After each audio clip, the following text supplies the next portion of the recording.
Fedratinib is a JAK2 and FLT3 inhibitor that had been previously shown to be active in patients with myelofibrosis. And two different studies were performed that led to its approval. First, the Jakarta study, which was a randomized phase 3 study in patients who were JAK inhibitor naive.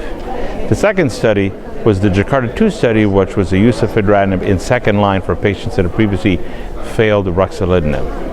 What we chose to do for this year's ASH was to take a specific look at those patients with a platelet count between 50 and 100,000. The reason for that is that currently the therapy prior to fedratinib that had been approved, ruxolitinib, was available to these patients, but typically at a reduced dose for those for a platelet count of 50 to 100,000. So we wanted to see, could fedratinib be given at full dose in those patients, and what was the outcome both in terms of efficacy and safety? So this was a pooled analysis between both of those studies, looking at the patients with fedratinib who were treated at 400 milligrams a day with a platelet count between 50 to 100,000.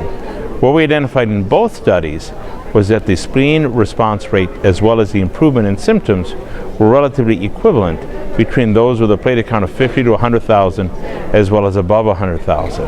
Additionally, we saw that it was safe to use fedratinib at 400 milligrams a day in that group.